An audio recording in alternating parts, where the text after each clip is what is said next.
Yo me olvidaba de mencionar algo fundamental hoy. Hoy es el día del aborigen americano.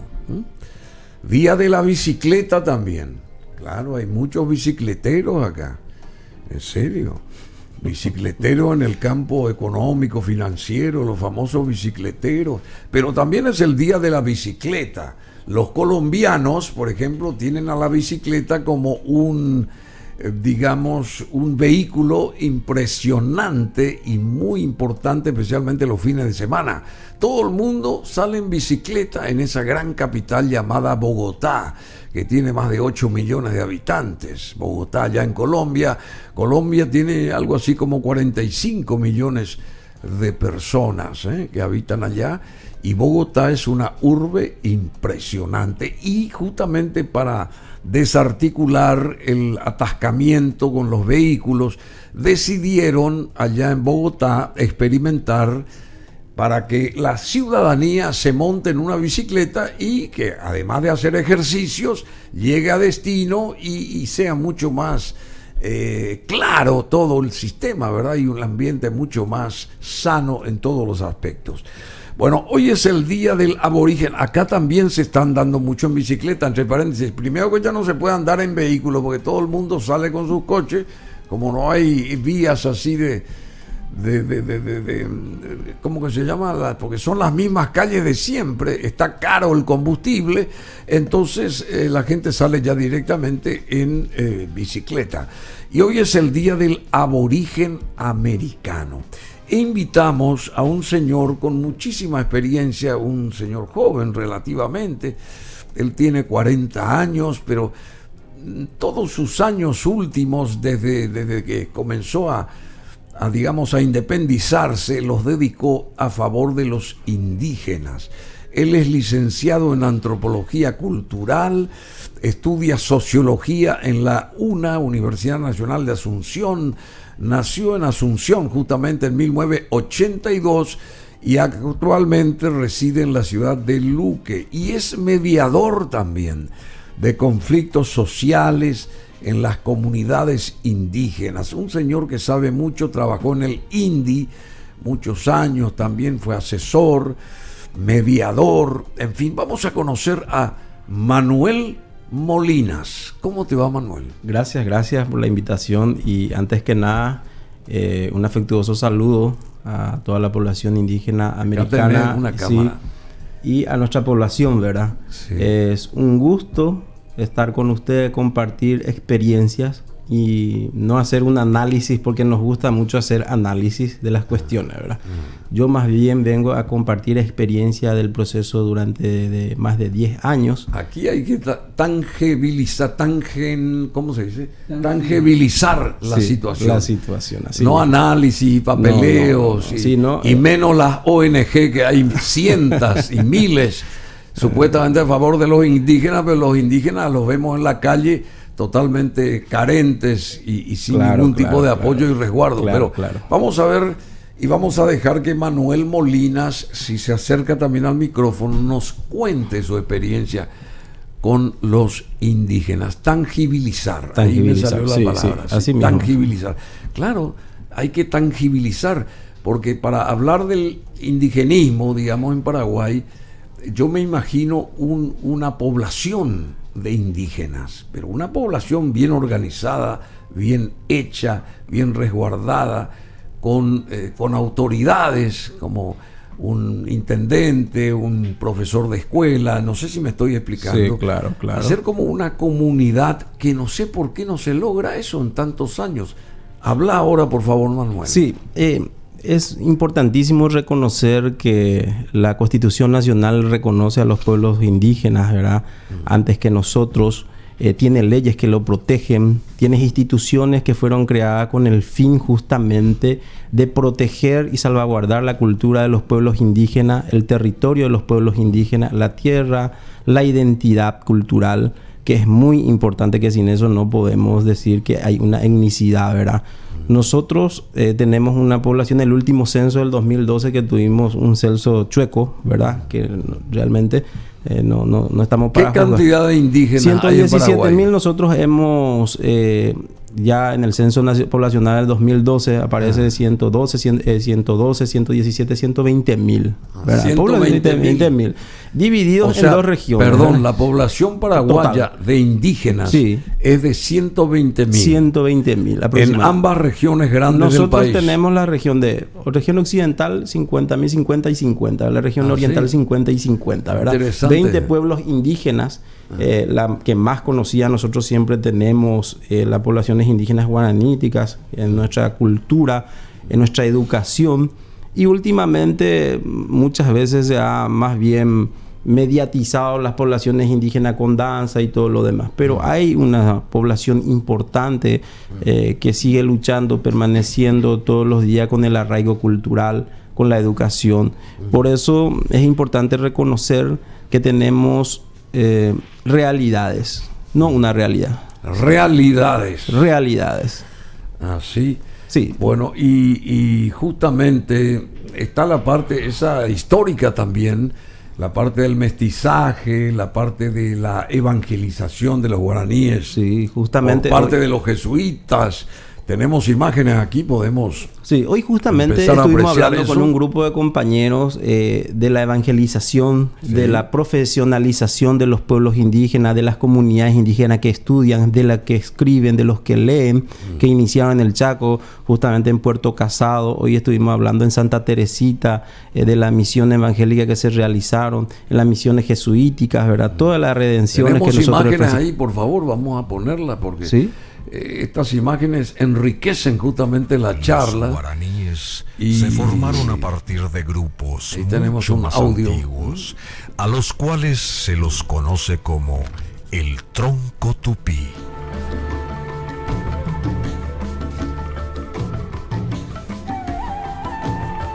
Ese tronco tupí, ¿dónde se habrá originado? Algunos dicen que en el río Mamoré, aquí está de Bolivia, Bartolomé Meliá, fue gran maestro de maestros. Maestro de maestros. Sí. Bueno, sí, es un documental muy caro a los afectos nuestros. Trabajamos mucho tiempo en el mismo Independencia y Vida que se hizo para los 200 años de independencia de nuestro país, del Reino de España.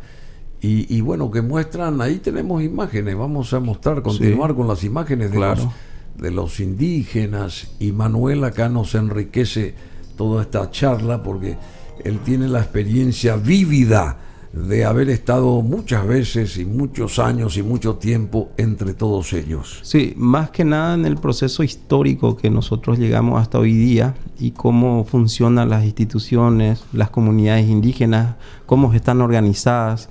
Nosotros tenemos más de 600 comunidades indígenas reconocidas por una ley.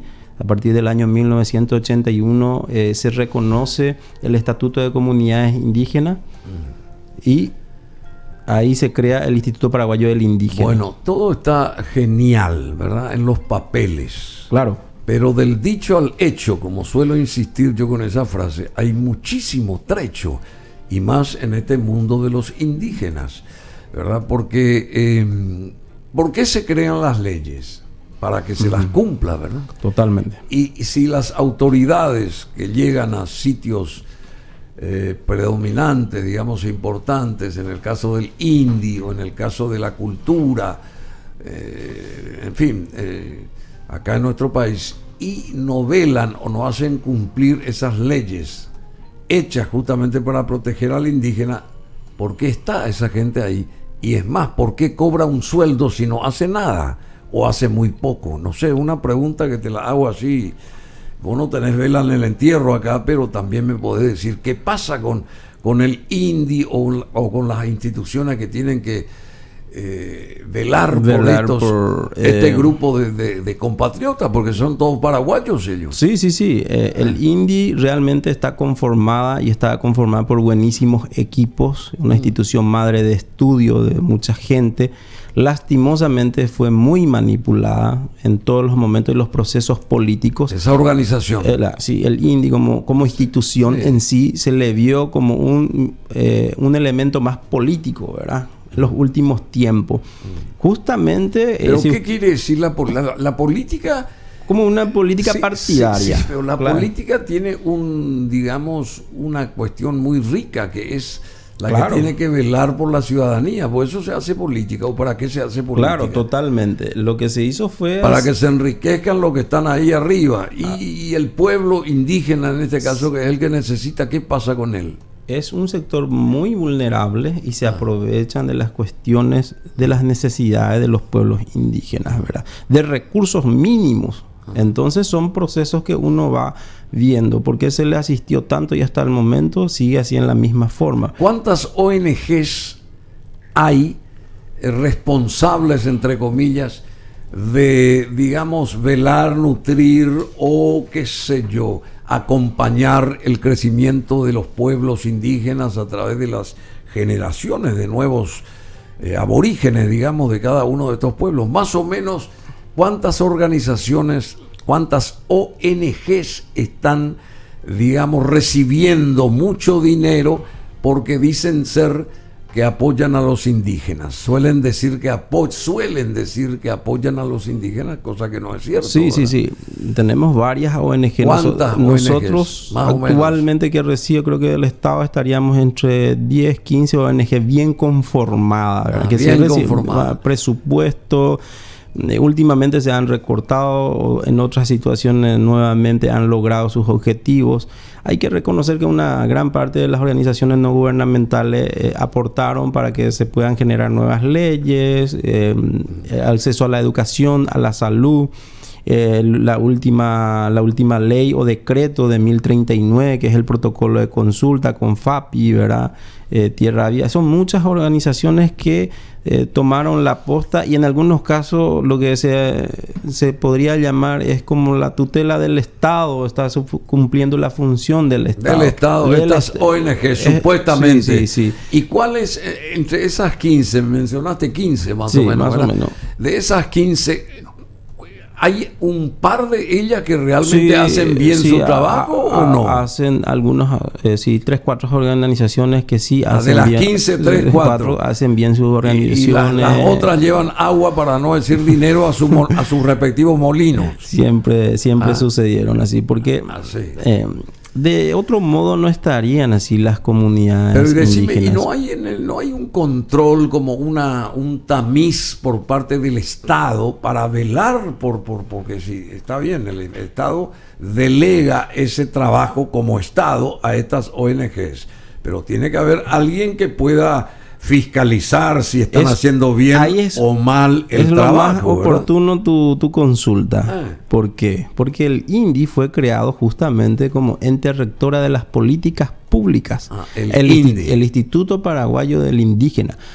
Por ley, su estatuto está creado para controlar, organizar y velar por el derecho de los pueblos indígenas. INDI no es Instituto Nacional anteriormente, ¿verdad? Después de la ley de 1981 se convierte en un instituto de formación de formadores de las poblaciones indígenas y resguardar todo. ¿Y en esa transformación se transformó algo o no?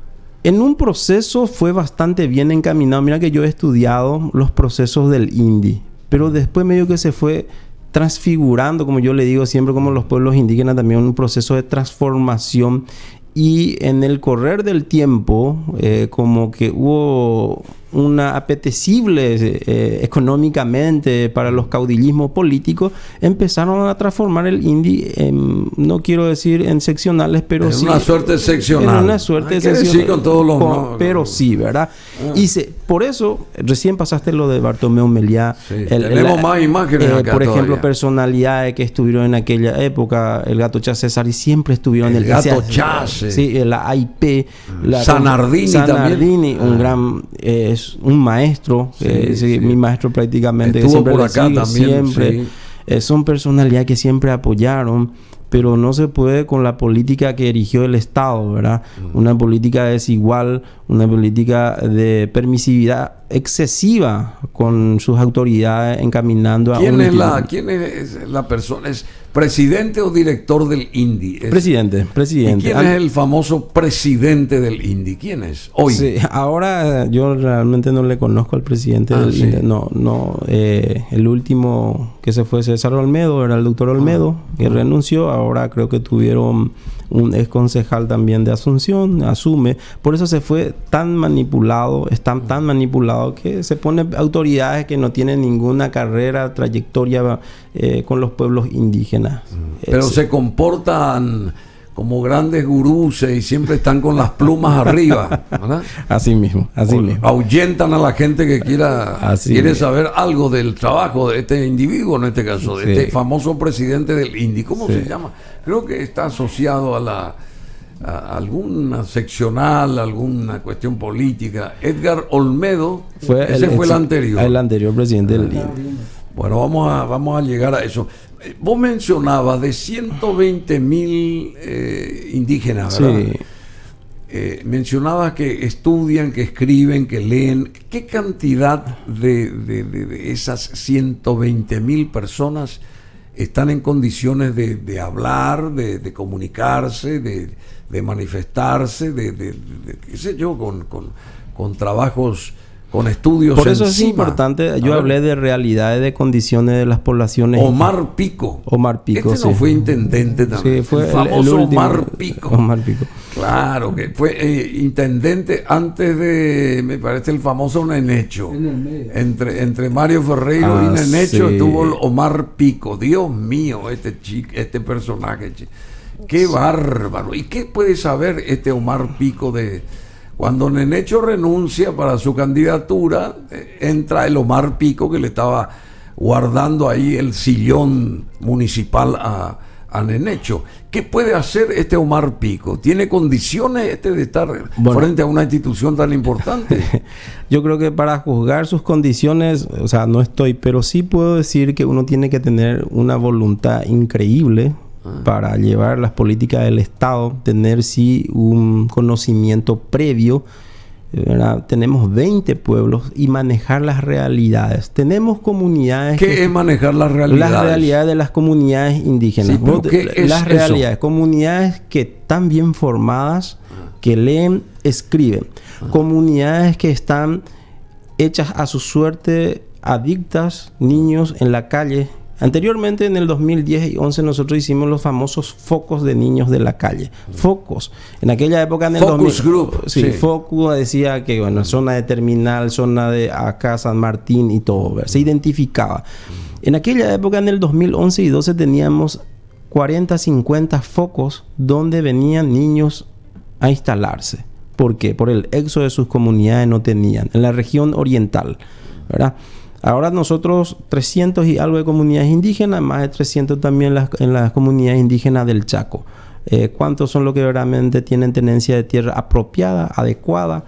¿Cuántos son los que realmente necesitan tierra para hacer trabajar? ¿Cuántas de esas comunidades están bien organizadas? Sí, bueno. Nosotros no tenemos, hasta el momento del programa del Estado paraguayo, solamente tiene un programa oficial que le asiste, ¿verdad? Todos conocemos. Bueno, yo te voy a decir una cosa. ¿Cuántos años hace que vos...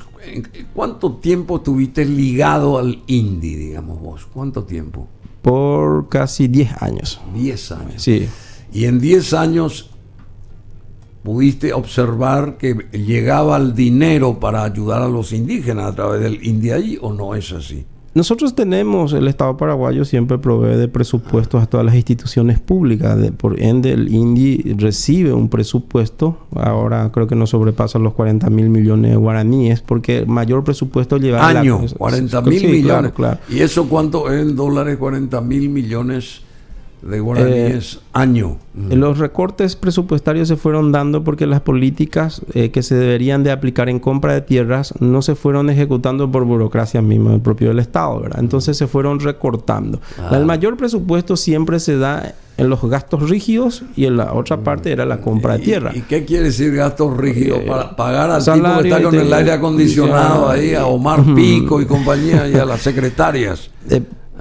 Pero puedo decir con mucho orgullo que los compañeros, sí, de funcionarios que de menor cargo y rango que siempre están en el Instituto Paraguayo del Indígena, pasaron ahora todos a jubilarse, fueron los que dieron su vida durante casi 30 años y es una gran pérdida porque es un instituto y una gran escuela que ahora se marcharon y no se quedaron jóvenes que pudieran comprender y entender la vida de los pueblos indígenas. Estos señores que trabajaron hace 30 años... ¿No te referías al INDI? Al INDI. Una gran escuela, se retiraron. ¿INDI ahora, cuántos años tiene desde que se fundó? Desde el 81, pero en realidad es a partir del Ministerio de Defensa del 75 funciona como un departamento de indigenismo, ¿verdad? Mucho tiempo. Sí, pero ya para... Y en 40 años o 50 años no pudieron realizar un pueblo indígena, por ejemplo. Qué lindo sería un pueblo indígena en Paraguay que sea visitado por turistas, como hay en Estados Unidos, como hay en cualquier parte. Vos te vas a Chile, por ejemplo, hay una ciudad que se llama Pomaire. Sí. ¿Nunca escuchaste ese nombre? Sí. Pomaire. ¿Qué hay en esa ciudad? Cuando yo estuve, hace años ya, visité esa ciudad y me impresionó de sobremanera. Todos los habitantes ahí de esa ciudad, que en esa época tenía 6.000 habitantes, ahora tendrá el doble ya, me imagino, todos fabricaban cuestiones relacionadas con la cerámica. Sí, la artesanía. La artesanía, la cerámica. Cada familia tenía, por ejemplo, la familia de Manuel Molinas hacía, por ejemplo, grandes ánforas, sí, etcétera. Claro. La familia de esta chica Valentina, por ejemplo, hacía platos. La familia de Amanda hacía, qué sé yo, detalles. No, por eso te decía... Eso mismo reflejar acá. En 40 años, 40 o más años, no puede ser que no se pudo haber llegado a una cuestión así, donde asentara todas las comunidades, no sé si todas, pero representantes de las 17 o 20 comunidades, como una feria grande, sí. No sé si me entiendes. Se suele, por eso te decía yo, Bruno, que tenemos varias realidades.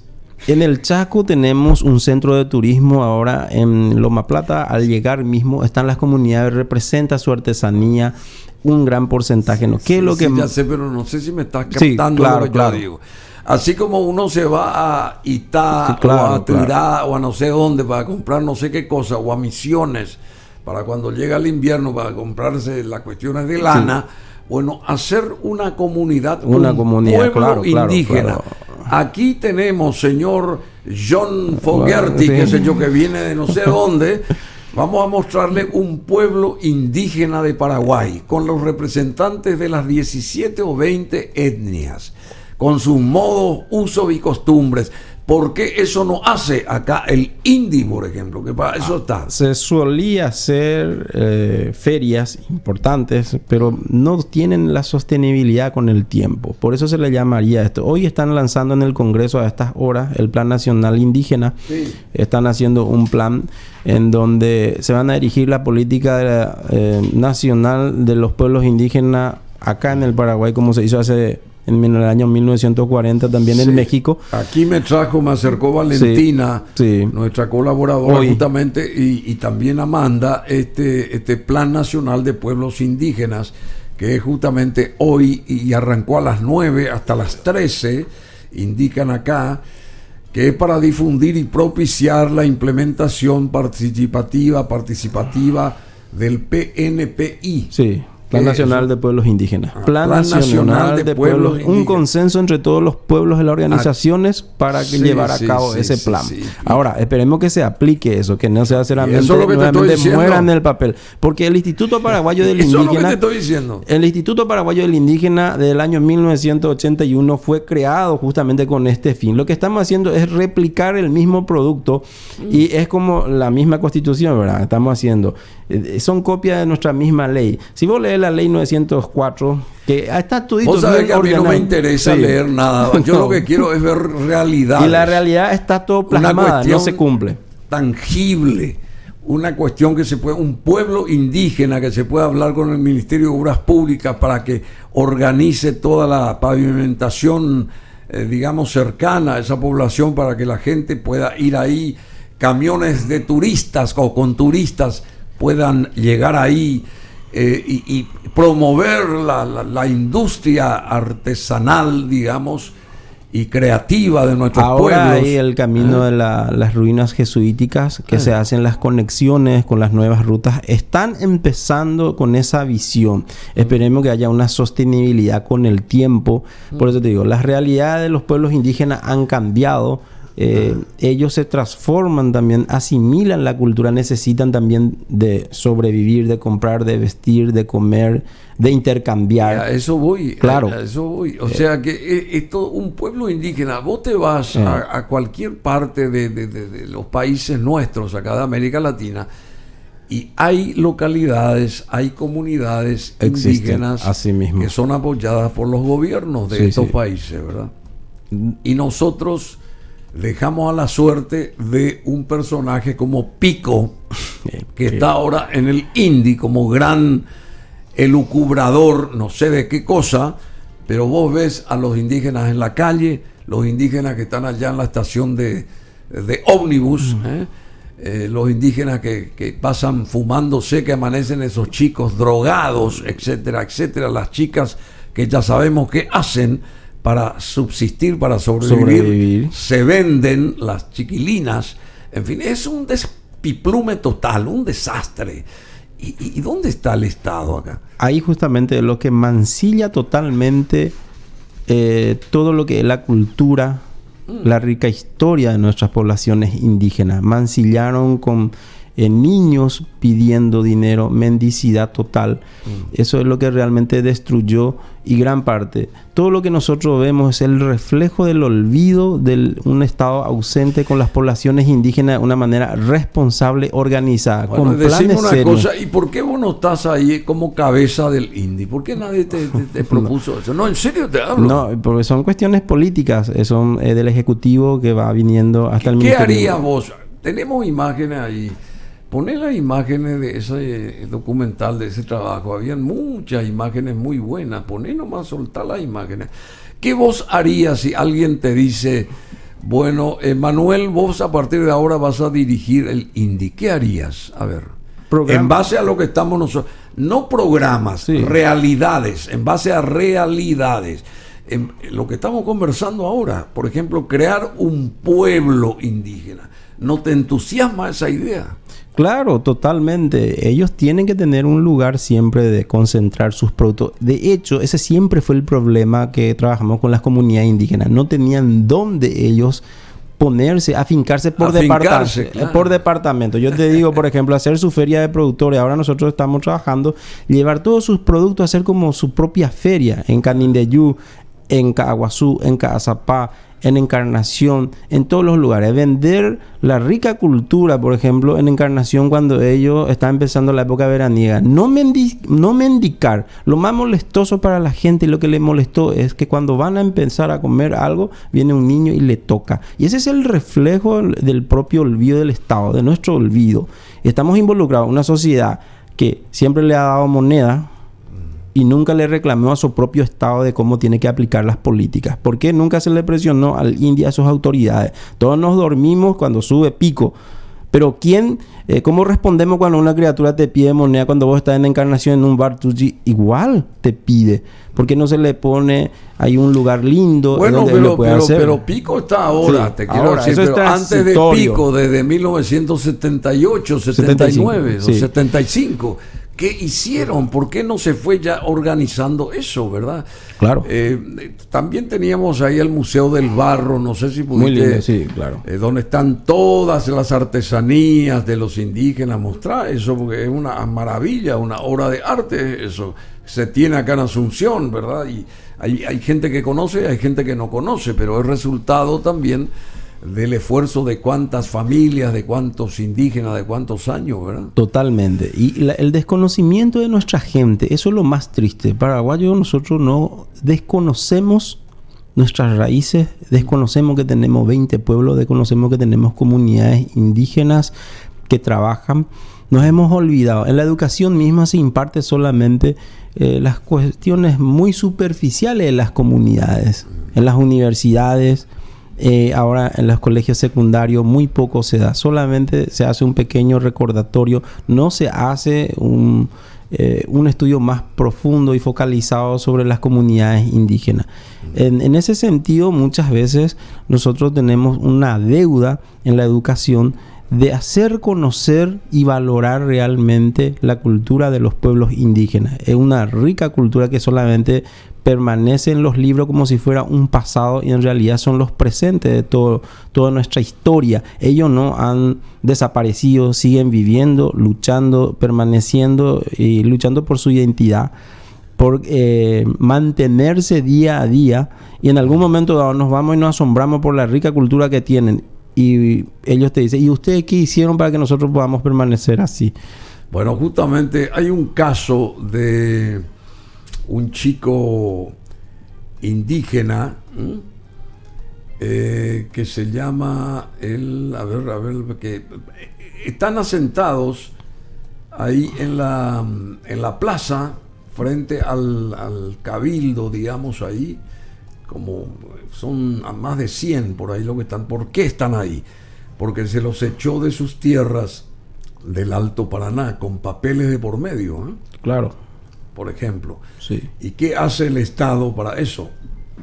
¿Quiénes son los grandes personajes que los sacaron a esos indígenas de sus propias tierras? Y estos tienen que venir a algún lado, y vinieron acá a instalarse en Asunción, primero para llamar la atención, diciendo: bueno, estamos sin tierra, no sabemos a dónde ir. En fin, estoy queriendo buscar acá el nombre, pero no estoy encontrando. No importa. Es un caso de un chico que se quiso estudiar como ambientalista, y ahora lo está haciendo gracias a unas becas que ha conseguido en la universidad esta de... ¿Cómo que se llama la universidad?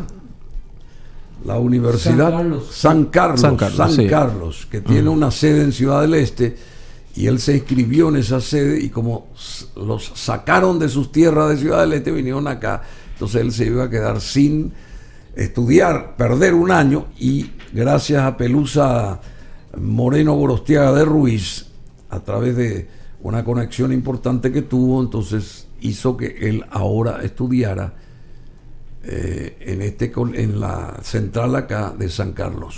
¿Qué te parece? El gran éxodo nosotros tenemos de Alto Paraná, Caguazú y de Canindeyú, que fueron forzadas después de la construcción de Itaipú. Perdieron sus tierras. El Estado siempre se mostró ausente con garantizar la permanencia en sus territorios. Hoy día yo creo que hablar de territorio es muy complejo, porque el territorio comprende un sinfín de aristas, pero sí podemos hablar de tierra segura, por lo menos la permanencia, porque eso le dignifica a una de las poblaciones indígenas que están en esta forma, como parias, como nosotros podríamos llamar. Sí. Y lo único que recibe es solamente que son muchas veces ofendidos. Y ahora vemos todo eso. Él se llama Diego González. Sí, Diego González Díaz. Sí. González, un apellido portugués también, sí, entre paréntesis.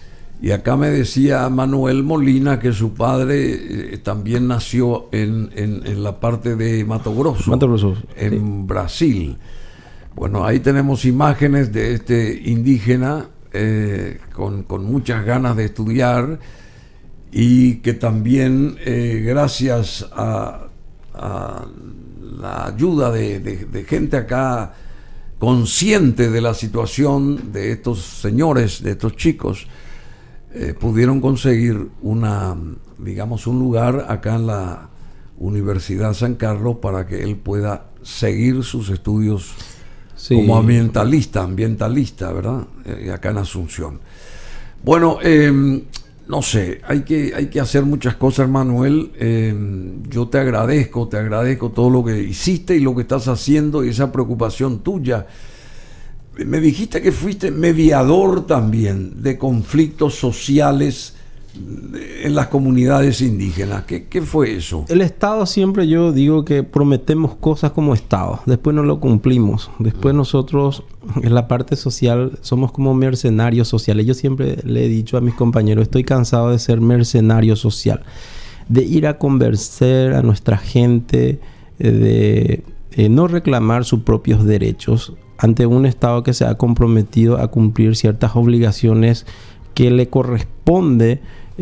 Es una obligación del Estado. Sí, lo que pasa, ¿y quién es el Estado? Porque Sí, esa es sí, la pregunta. de las instituciones, El Estado. sí. ¿Y quién es el de Estado? nuestras instituciones Mario públicas, Abdo Benítez, el Estado. ¿Quién es el Estado? Las autoridades en aquella época donde nosotros teníamos que cumplir y no se cumplían promesas de compra de pero tierras. ¿Quién es el Estado? Hoy, ¿quién Hoy es el Estado? Ahora nosotros tenemos el Instituto Paraguayo del Indígena, Omar Pico. El famoso Pico. Sí, él es el que tiene que erigir la política de los pueblos indígenas. O sea, ahora... Cuando nombro yo Pico, me acuerdo del famoso Pico. Ese que se pero hace puede ser que picotee. No. El famoso Pico, ese elemento así para la construcción, un pico.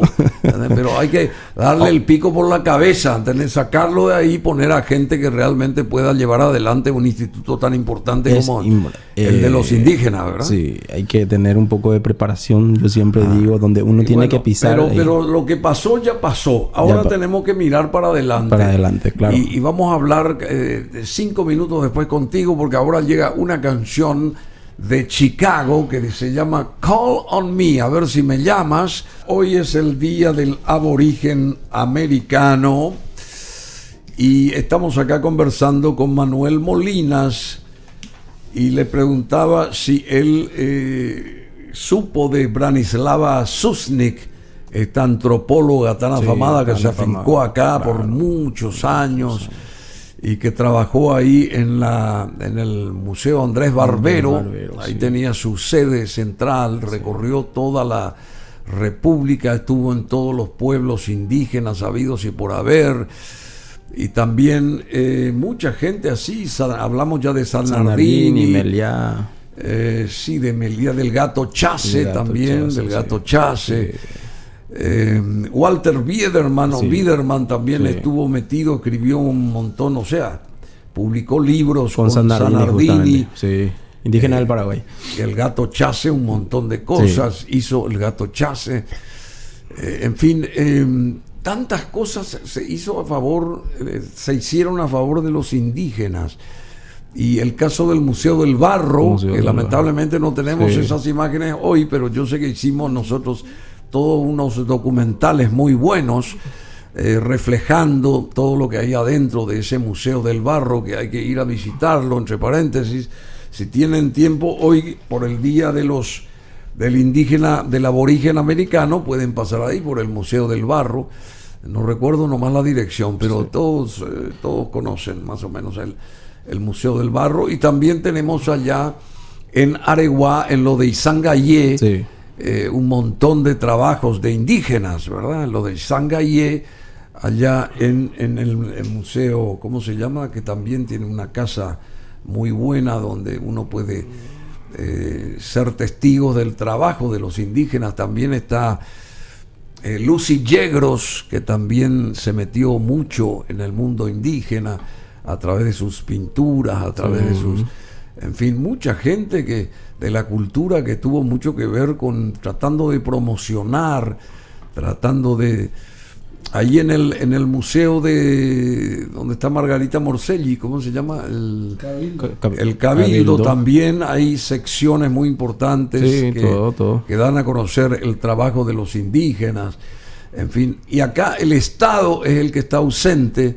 Y la pregunta es, ¿quién es el Estado? ¿Quiénes conforman el Estado? Porque el Estado, todo el mundo dice el Estado, pero el Estado, así como el asunto de los camioneros, como el asunto de los combustibles, como el asunto de la educación, como el asunto de la salud, el Estado.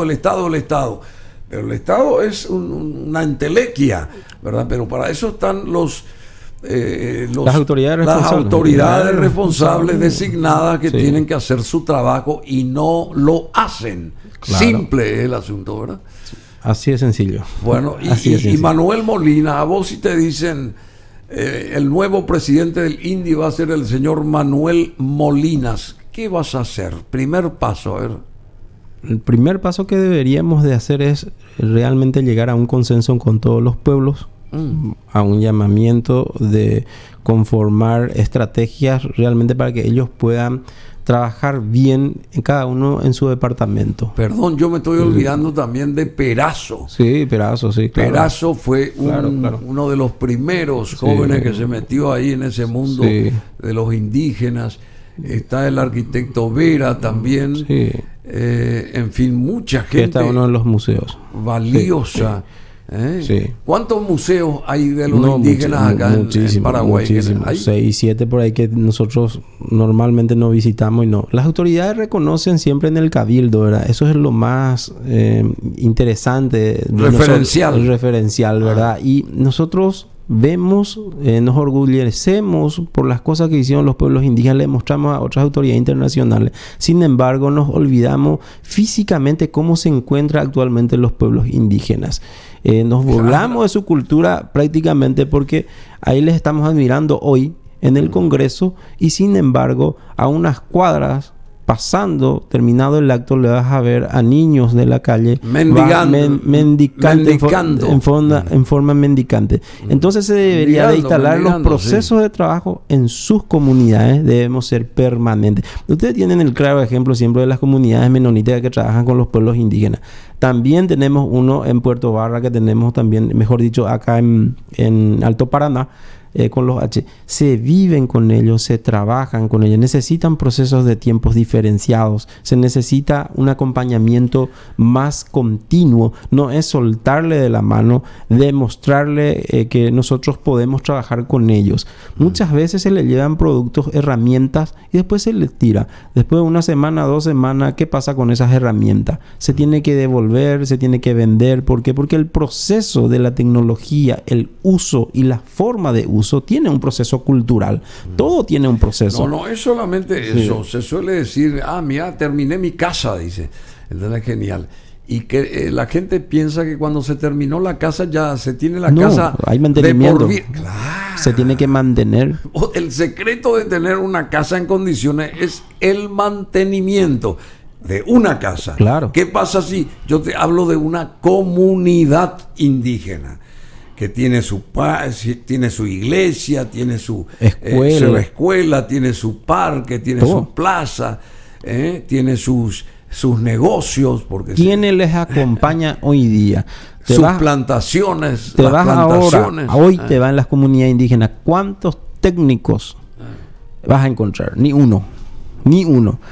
Los programas asistenciales que tenemos son solamente pasajeros, se van un ratito, en 1 o 2 horas. Yo no sé quién puede venir a cambiar esta situación en nuestro país. Un alienígena por ahí. Que mágicamente pueda así. Tiene que haber estructuras, tiene que cambiar toda la mentalidad, lo que hay que cambiar acá, la mentalidad. Claro. Y tenemos que ser, así como estas famosas ONGs que muestran imágenes de los indígenas para conseguir sus dividendos jugosos, claro. Pueblos indígenas, como si fuera, después llega el dinero, se embolsan y se olvidaron de los... En el mismo acto. Se olvidaron de los pobres indígenas, ¿verdad? Esa es la verdad. Eso es lo que eso es lo que siempre pasó acá, en Paraguay. Sigue pasando. Y a veces cuando los vemos a los indígenas ahí vendiendo sus ¿cómo se artesanías, sus arcos, sus flechas, esta cuestión de las plumas, como que le queremos dar 2.000, 5.000 guaraníes para que, como que eso es lo que vale todo el trabajo que hicieron, que le llevó y le mandó mucho tiempo, ¿verdad? Por ejemplo, es una vergüenza. Bueno, Manuel Molinas, muchísimas gracias. No me contaste todavía lo que te pregunté antes, la cuestión de como mediador de los conflictos sociales, esta cuestión de las rutas, que cierran las rutas. ¿A vos te parece que eso es correcto o que es incorrecto? Lastimosamente nosotros hemos practicado una forma bastante rara de conseguir las cosas, ¿verdad? De manifestarnos, porque no hubo otra situación, ¿verdad? Pero es bastante doloroso, se le perjudica a muchísima gente. A terceros. No hay una forma más inteligente que se pueda hacer las cosas, ¿verdad? Siempre se hicieron de esta forma y se fue eso. Y también por el proceso del tiempo, esto realmente no pasa más que un proceso más político, termina en lo político nuevamente. Así Y los derechos quedan totalmente relegados de los terceros. Supuestamente estos camioneros seguirán con los cierres de ruta, por un lado. Por otro lado, hay una ley anti-cierres de ruta que se mantendrá la democracia. Con esta ley anti-cierres de ruta lo afirma Enrique Riera, el senador que solicitará que se trate el jueves, hoy es martes, el proyecto de ley que sanciona con más de 5 años de cárcel los cierres de ruta. El senador Enrique Riera sostuvo que con su polémico proyecto de ley, no sé por qué es polémico, porque me parece normalísimo lo que él señala, que modifica el Código Penal y aumenta las penas para los que cierren las rutas, se busca mantener funcionando el país y la democracia. Estoy de acuerdo, totalmente de acuerdo con Enrique Riera. No tienen por qué cerrarse las rutas, ídolo. Se manifiestan allá al costado de la ruta, el que sea, el que quiera, no hay ningún problema. Pero libre es el tránsito. Por supuesto. Esto está en la Constitución Nacional, en nuestra Carta Magna, y hay que respetar esa Carta Magna, ¿verdad? Totalmente. Bueno, Manuel Molina, no sé, ¿querés agregar algo más? Acá tenés una cámara, a ver qué dirías, a ver qué dirías. No, hoy solamente decirle a la sociedad en general que tenemos una rica historia, que tenemos que valorar, que tenemos que empezar a reconstruir todo lo que es nuestro pasado histórico y dar mayor respeto y asistencia digna a las poblaciones indígenas. No solamente hacer meros recordatorios de fechas que se van viniendo en todos los procesos del año. Debemos de ser más responsables en nuestro discurso y aplicar realmente políticas que puedan ser viables a las comunidades indígenas y así dignificarle y no volverle como si fuera un objeto cultural nada más a los pueblos indígenas. Ellos viven y no son del pasado, no están en los libros, están en el presente, está a cada paso y a cada cuadra. Exactamente, están vivos. Así es. Tenemos que reivindicar nosotros toda esa cultura indígena y enorgullecernos de esa cultura indígena, ¿verdad? Pero no solamente en el discurso político, tiene que ser en los hechos. En los hechos, claro. Ahí. Vuelvo a insistir, aquí hay que hacer un pueblo indígena grande con todas las prerrogativas para que funcione ese pueblo como tal, que se produzca como una suerte de unidad entre los indígenas, porque tienen que estar representados esos indígenas en ese pueblo y además puede ser un gran eslabón para fomentar nuestra propia cultura. Totalmente. Y nuestras raíces culturales.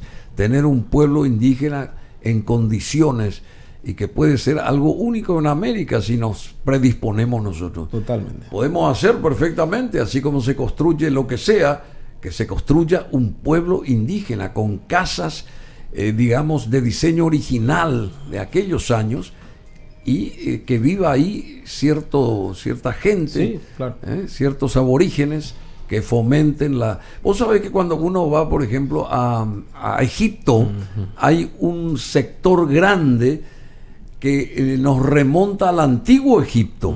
¿Cómo eran los... el imperio egipcio, el Egipto de los faraones. De los faraones, sí. ¿Verdad? ¿Y qué hacían? ¿Qué trabajaban? De las dinastías. Claro. Y es una cosa que uno se queda con la boca abierta, ¿verdad? Y es un paso fundamental cuando uno va hacia esas tierras a conocer la propia historia de los egipcios. Bueno, y eso mismo trasladar acá y hacer algo tangible, vivible, algo real. No sé si me entiendes. Imagínate, por ejemplo, en el Instituto Paraguayo del Indígena que se promovió el museo que se dejó allá cerca del Hospital Militar, quedó un local totalmente vacío. Hace años se promueve que se va a hacer un museo de todos los pueblos. Nunca se hizo. Se está cayendo a pedazos ese edificio, ¿verdad? La historia... ¿Dónde es eso? Ahí cerca del Hospital Militar, que es en Don Bosco, ¿verdad? El INDI antiguo que está ahí. Ahora está en un cuartel ¿verdad? Como Eso corresponde al indio. No, yo creo que por eso digo, ¿cómo puede haber una parte civil, una cultura metido en un cuartel? Medio que refugiándose de ahí, ahí en su caparazón, como si fuera que no, acá no van a poder pasar ustedes a reclamar su derecho porque acá están militares. Y eso es imposible en este tiempo pensar que un instituto que maneja cultura, que maneja conocimiento, saberes,